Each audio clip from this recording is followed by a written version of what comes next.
coin-ops from the past 25 years. Do arcade games even have a future? And what the hell is a forgasm?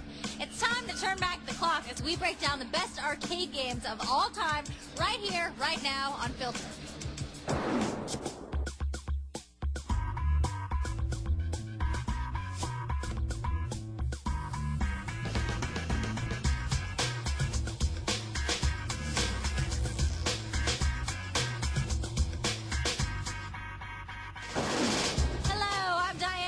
And welcome to Filter, a hand-picked top 10 video game countdown as voted on by you, the viewer, at G4TV.com.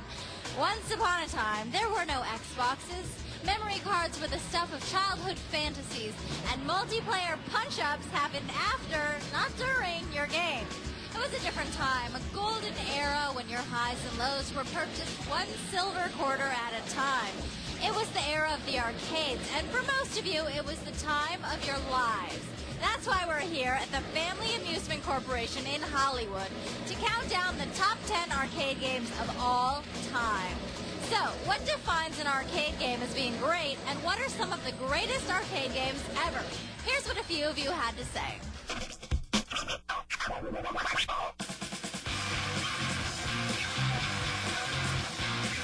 Good arcade game should have a good addictiveness factor.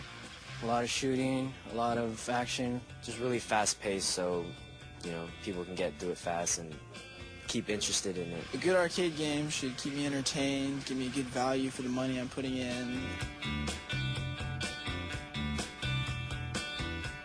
Basically, you want simplicity, you want a general intuitive style, and then intensity.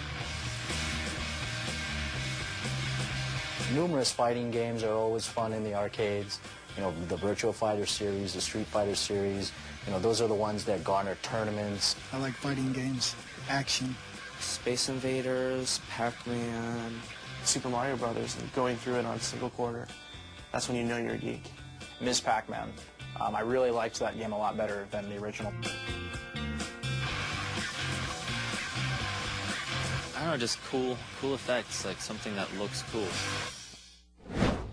With that in mind, it's time to sit down and take in the best stand-ups. We start the countdown at number 10 with a return to the old school. I mean, old school. Midway released this game in the U.S. in 1978. Some 25 years later, they estimate it's pulled in over $500 million in revenue. Geez, with numbers like that, you'd think it could have done a little better than 10.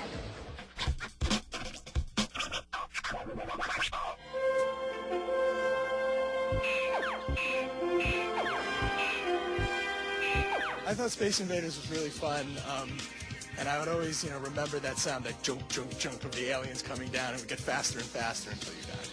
Wow. Like Pac-Man, it's old school. If you haven't played it, you're missing out.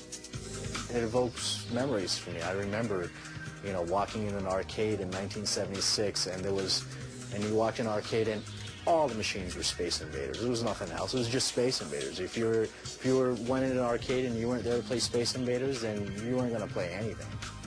Space Invaders was always cool. I always got my butt kicked. Space Invaders is another really simple concept, but really fun, totally addicting. The Space Invaders was definitely my favorite. Very addictive. It was a fun game. Just trying to get to see when it would end, if it would end. That was the thing with the older games like that. It was just, will it ever end? In Space Invaders, you had to save the Earth, but in our next game, you had to destroy it. In Rampage, you played as one of 3 oversized King Kong-style beasts, and your solitary job was to destroy everything in sight. Utter pandemonium and mayhem were the driving forces behind this game, and that was enough to drive people back into arcades, helping offset a mid-'80s coin-op slump. In 9th place, it's Rampage to the rescue.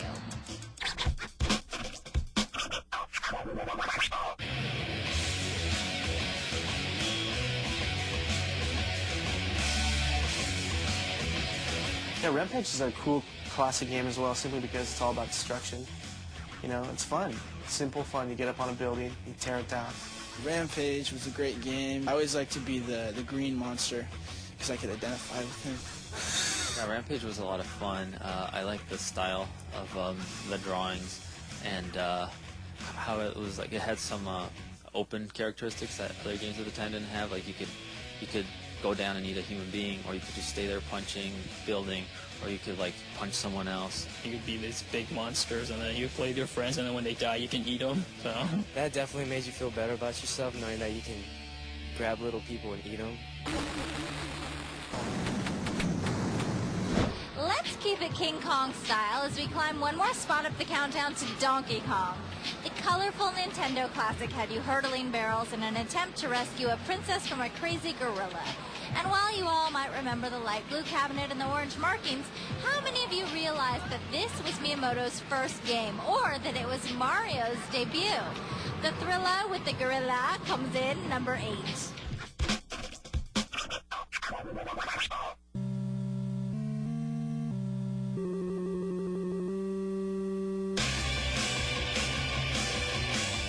Donkey Kong was a game. Donkey Kong was my man. Everyone's got to love Donkey Kong. And Donkey Kong is also, one of those games that really tests your skill. I love Donkey Kong as an arcade game, but for me it was really hard to beat. Donkey Kong was the first game, I think, with Mario in it, so that was kind of important. And I remember being really terrible at it. It was the first game that I can remember that was really colorful, and it dragged me to it, basically. I was mesmerized by the machine. Donkey Kong was cool because the levels actually changed. Something that's commonplace today. It wasn't back then. You get to the princess, it goes to a different stage, and all bets are off. You got to figure out how to beat this one again. And of course, as you go along, it got tougher and tougher and tougher. Just getting to the Pie Factory in Donkey Kong was the big highlight. Hoping there was another level, and then just realizing that there were only 4, but it was fun. That game is Nintendo's most important game ever. Donkey Kong is a blast from the arcade past, but do arcade games even have a future? We've got to take a quick break, but when we come back, we'll examine the plight of arcade games in the face of a growing home gaming market. Then we'll keep dropping the quarters until we uncover the best arcade game ever. Do a warrior and wizard combo run the gauntlet to victory, or do some crafty Ninja Turtles instigate a mutiny? Find out when we come back on Filter.